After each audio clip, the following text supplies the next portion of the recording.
Now let's look at some ratios that will help managers assess how the company looks to the stock market. And of course, investors are going to be looking at these measures and assessing the company and whether or not they should make the investment. And so managers do have to care about these particular ratios.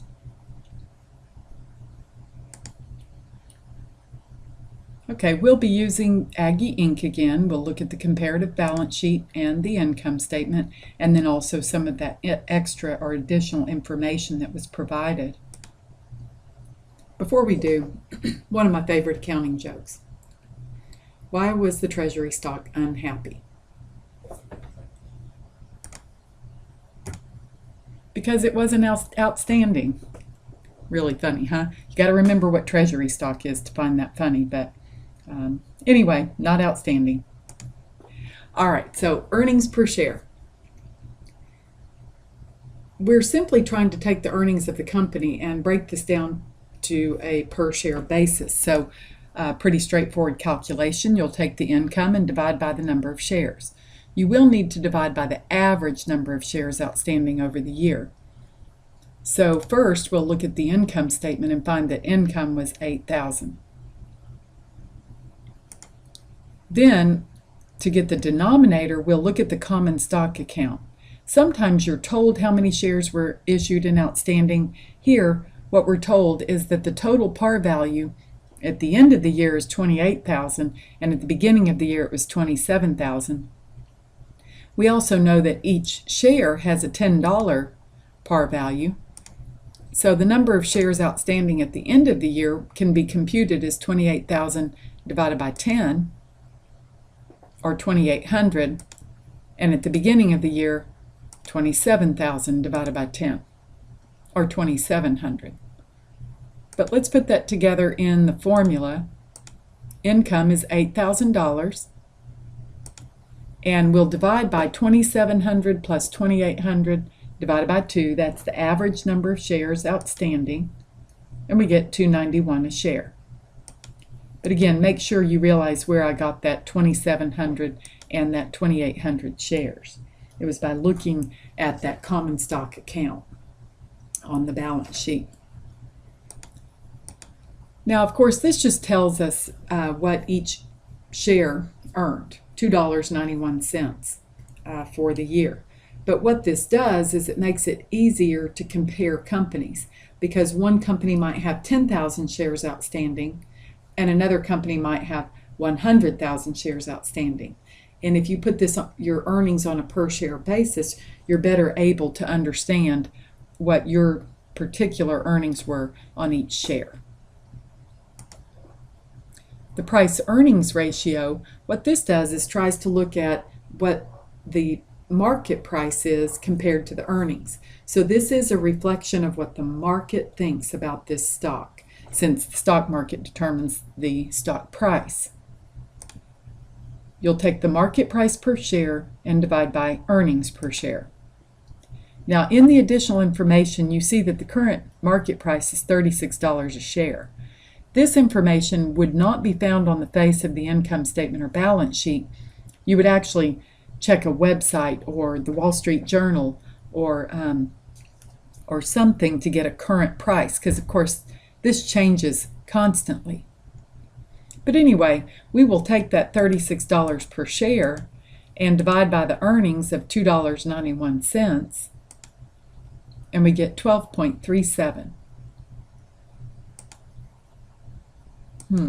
Well, this tells us the current market price is a little over 12 times the earnings.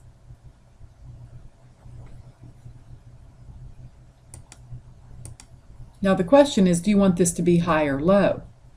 Because a lot of these ratios you do want them to be high, but this one really depends. And it really depends on if you think the market has placed an appropriate value on the company's earnings. So if you're really wanting to make money fast, you find something with a low price for the earnings and hope that the stock market is wrong, that they should have actually valued that higher. So when you resell at a higher price, you can make money more quickly. All right, dividend payout. These next couple of ratios are going to look at earnings in the form of dividends, because one of the reasons that investors buy your stock is they want cash flow from dividends. So really they want one of two things: either an increase in the stock price so they can resell it again, or they want dividends. So these next two really focus on the dividend. First one is the dividend payout, and it's showing what percentage of your earnings did you pay out or distribute in dividends. The formula is dividends per share over earnings per share. Now we know that dividends were paid $6,000 there from the additional information. And we see that they were paid at the end of the year. So to get the dividends on a per share basis, we'll take 6,000 divided by the 2,800 shares that were outstanding at the end of the year. So each share got $2.14 in dividends. So $2.14 divided by the earnings per share that we just calculated of $2.91, this says 73.54%. Or how management would interpret that is we paid out about 74% of our earnings to our shareholders. And again, in this example, there were only common shareholders, so we know that that's what we distributed to our common shareholders.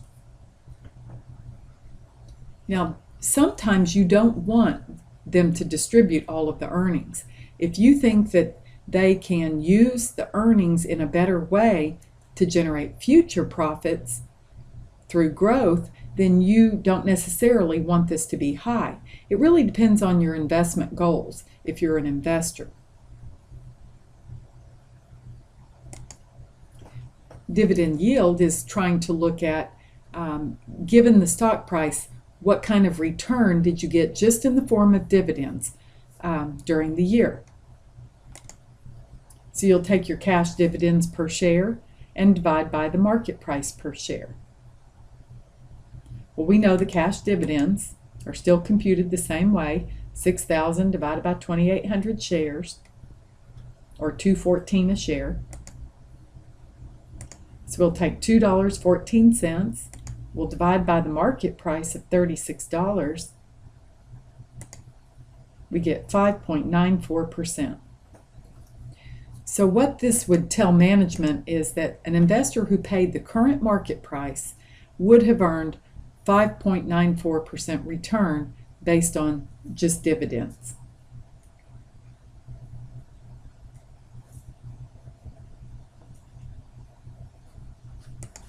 Now the last one is the book value per share, and this is trying to identify how much would each shareholder receive if all of the assets were sold at the carrying value.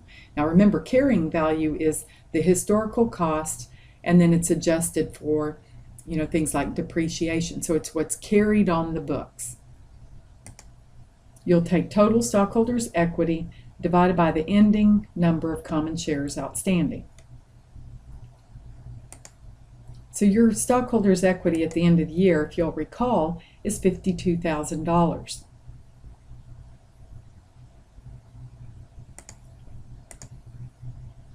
And if you'll recall, there are 2,800 shares outstanding.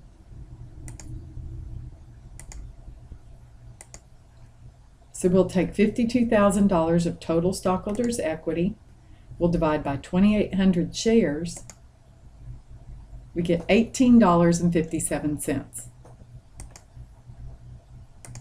So this says that if the assets were sold at carrying value, each share would get $18.57.